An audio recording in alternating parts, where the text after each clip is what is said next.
Hello everybody, this is Rice, back with another video from the NDL Amateur Division Playoffs. This was the semifinal matchup between Lil Tater Tots and World War 999. As you can see, Lil Tater Tots pulls off the one-star victory, and just from the score you can tell it was close, but that doesn't do it justice. Taking a look at the war match stats, you can see here two 11v11s for Lil Tater Tots, who are on the right now. They were on the left a second ago, but yeah, two 11v11s, one 10v10, and World War 9v9 or World War 999, pulling off two 10v10s but no 11v11s. Both sides clearing the nines, not a problem. Not sure what's up with the remaining attack stat there. I don't know if that actually happened or if that's just a war match glitch or something. But anyways, back to what happened. This shows how close the war really was. As you can see, two 11v11 attempts in the very last minute, one from each side, and Lil Tater Tots pulling it off to get that one star they needed for the victory. And yeah, as you can see here, before that there were two incredibly close 10v10s, neither of them tripling, but World War 999 needed like less than 10% to get the win here. So crazy matchup, and let's jump into sort of a little timeline of what happened up at the top. Starting us off with the 10v10 is Ashfaq from World War 999. And this was really early in the war, like before the nines were even cleared. They went to work on this base 10v10 and got that taken out for the first like heavy hitter triple of the war. As you can see here, he's going to start off with a little bowler bounce funnel, a couple of minions in there as well. Finds the Tesla farm. This wasn't a fresh hit. They did have a couple of attempts on this base, so he knew that was there. Good place to start, always with taking out the Tesla farm that's usually intended to catch the back end of an attack. But yeah, this is a Sui Lalo attempt, and he brings the Skelly spell, drops that early to distract the single Inferno while the Queen funnels her own way in there. Gonna pop the ability, make sure she can get that Inferno tower, and yeah, just getting a bunch of value from that Sui. A few wall breakers, king to tank. Yeah, gets a couple of Teslas. I think he got an air defense, I don't actually remember, but gets that single Inferno as well. So yeah, just great value from that suicide portion, and now he's going to go ahead, start off with the Lalo. Has another skeleton spell, bringing two Skellies, one for the Inferno tower, one for the Queen that he'll be using here in a moment. Rage spell in that core with all the balloons, and more balloons flanking from the top side. Lots of hastes early on just to get those balloons in there. Drops a heal spell on the back end, Skelly spell down for the Queen. She is hung up on those skeletons who are catching the back end of the rage spell there, as his balloons kind of swarm all the remaining defenses. Well, I guess there is kind of one big group of them for that wizard tower to focus on, but there's also a few more going around the side, and an unpopped hound as well that's tanking the archer tower, I believe. But as you can see there, the Queen actually doesn't go down from the Skelly spell. She needs like literally a balloon to fall on her, even less than that, like just one lava pup to spit a little fireball at the Queen and she'll go down. So yeah, even though she lives through, she's on such little health, and he has so many balloons, so much cleanup, that he will be fine for this attack. Would be, yeah, as you can see there, a couple of pups go in, try to get her down, but do not succeed. Yeah, but not going to be a problem. She doesn't end up taking out the hound. That would be nice, just some added cleanup, but not going to need that as he finishes up down here on the town hall for the 3-star, very first 10v10 of the war. Great attack there. And yeah, World War 999 did not let up the pressure after that attack. They got the second 10v10 of the war as well. Coming in with, what is this? Is this, I don't actually remember, but it's some kind of Sui Lalo, I believe, just looking at the composition. Yeah, a little hole in the base, going to drop a barb in there, pop a bomb, find a Tesla. He's going to drop his heroes right in there as well, and they're going to take out this air defense, and not much else, I guess, just kind of the air defense. They get a sweeper, that's going to be helpful as well, but air defense, Tesla, sweeper, and then they swing down. BK does at least. He's going to pop the CC, and his Queen is not going to make it to the enemy Queen, but he didn't expect her to. Brought a skeleton spell for that later on, and she's going to take out, or get taken out by the CC, but while I'm focusing on her, he's going ahead and starting the rest of his raid with the Lalo. Hounds and loons coming in from the sides. Very nice rotational deployment with some haste to get in the balloons as quickly as possible.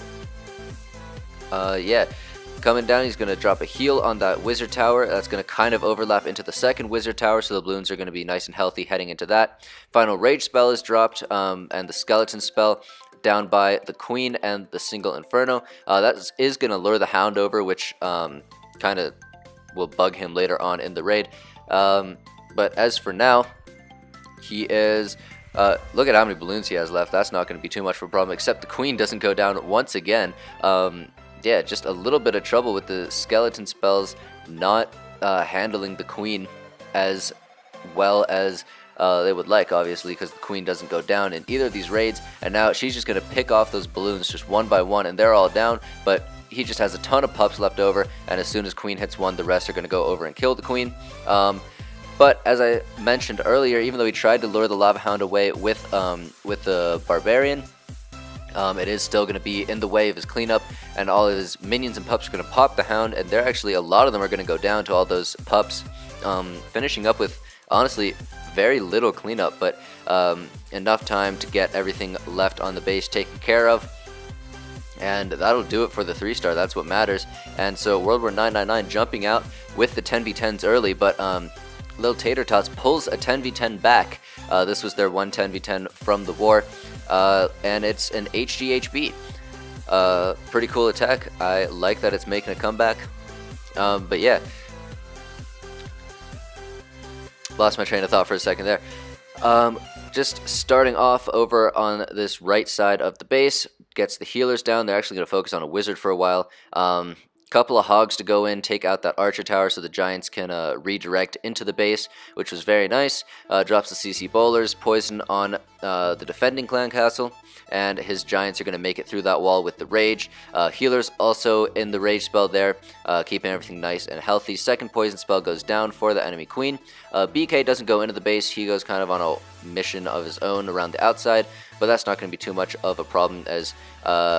yeah, there's no air defenses in range of his healers, so they're just keeping his entire army healthy, even though the single Inferno is kind of picking them off one by one. Plenty of giants, and the Queen is protected as well.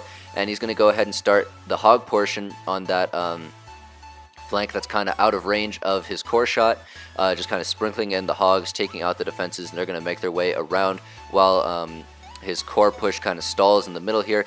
Single Inferno finally goes down, and yeah, still no air defenses in range of the healers, so... can't see how many are left, but they're keeping the giants alive. Queen alive as well. She's tanking a cannon and plenty of heal spells left over for the hog. Still has one in the bag, and they're just going to make their way around. Queen does go down, but not going to be a problem. The giants under heal are tanking the Expo, and he has a heal spell for any bombs and for that wizard tower as well. Going to go ahead, drop it there. Make sure his hogs are safe. And they're going to finish up the raid on that wizard tower, and he's got plenty of cleanup. Already started it up at the top, I believe, and the hog's just going to run around from the bottom to meet up with the rest of his group for the 3-star. No traps or any buildings that are going to mess up his cleanup, and still a healer alive, making sure nothing dies. But that pulls it closer on the 10v10, still 1-2, and they entered the Town Hall 11 phase. For the rest of the war, pretty much. No 11v11s from World War 999, but Lil Tater Tots pulls off 2 from the same guy. This guy right here, Robocon, pulls off the 11v11 6-pack, which really gets his side the win. So just an amazing performance from him. Very clutch. This was the first of his 2 11v11s. This came with about half an hour remaining in the war. I don't remember what the star count was when this triple happened, but it was huge because, as you know, they were behind from 10v10, and so they pulled it even on this 11v11. But anyways, to the attack, that Inferno Island kind of doing a bit of damage to his core push, but bowlers get through the wall, take out the Inferno. Plenty of spells left over. Yeah, I don't remember how many jumps he brought. It was either 2 or 3. I think it was 3. But basically, just sending a ton of bowlers up the gut of the space. It's got that really kind of wacky base layout where you're not really sure where your troops are going to go, but also lots of jump value. Yeah, definitely 3 jumps. I can see them now. Yeah, just because the compartments are kind of scattered all over the place with lots of narrow, like, corridors sort of through the base. But that gives a ton of jump spell, and as you can see there, back-end jump into the final Inferno Island. That's his final spell remaining. Used the rest of them in the core and just kind of got through everything really quickly, and now, excuse me, just kind of to the back end to see what he can manage with the troops that he has left, and he seems to have plenty of them. The Warden, hero for the Queen there. Warden tanks the Inferno Tower while Queen gets through it. He had the Queen ability, so it wouldn't have mattered anyways, but always better to save that if you can. Had already used the Warden ability, so didn't really need him for anything. So yeah, it worked out very nicely that the Warden tanked, especially because the Warden's usually the last thing up just because of that really long range. But works out there, keeps the rest of his army healthy, and they're just going to make their way around this final corner of the base, cleaning up everything as they go, and that'll do it for this base. Great 11v11 triple, just kind of brute forcing his way through and gets the job done. Bowler bounce off of the Wizard Tower, takes out the cannon on the back end. 2-for-1 bowler bounce there, really nice, and doesn't even need the Queen ability to pull off this 11v11 triple. And that pulled it pretty much even on stars, and from there, as you saw earlier, a couple of 10v10 fails, very close, but yeah, it all comes down to the end. This final 11v11 attack also by Robocon at the very last minute, and while this was going on, World War 999 was attempting their own 11v11.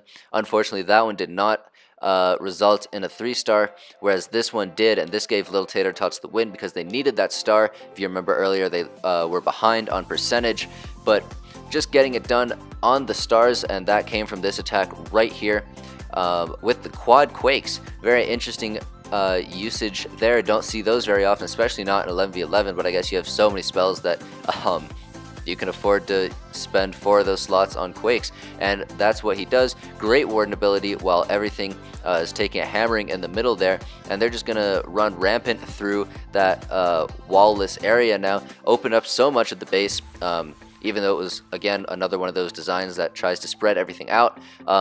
Just those quakes got so much value on the inside there, and now that's gonna send him shooting right into the back end with the jump spell and a rage spell. Doesn't manage to get that Infernal all the way down, but now his Queen's gonna run around, grab the rage spell, the tail end of that there, finish off the Inferno while it was focused on like skeletons or archers or something. Wasn't targeting the Queen, which was really nice. Queen getting kind of lucky with some targeting in these attacks.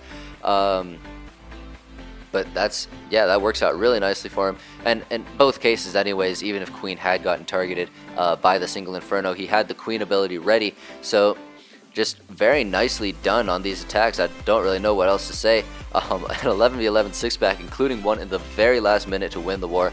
That's some pretty crazy stuff. I'm sure it must have been nerve-wracking, but doesn't phase Robocon as he pulls off 2 of these attacks to give his team the win. As you can see here, finishing off with a couple of witches, plenty of skeletons, and his Queen ability still unused. Didn't even use the Queen ability this war as he gets both 11v11 triples for his side, and that'll do it for the war. Came down to the very last minute, 2 11v11 triples side by side. Here are the war match stats once again for anyone who would like to see. And yeah, just a crazy semifinal. Love to watch the attacks when I went over to record. It was, yeah, it was a pretty crazy war to get to see, and so I'm glad I managed to catch it and share it with all of you guys. Look out for Lil Tater Tots in the final. They will be taking on Syria Paradise, both clans with a 9-1 record on the season, including playoffs. So this will be an amazing showdown between these 2 clans. I can't wait for it. I will definitely be getting a recap of that war. So hope to see you all for that one. But for now, this has been Rice, and I'm out of here. Thank you for watching.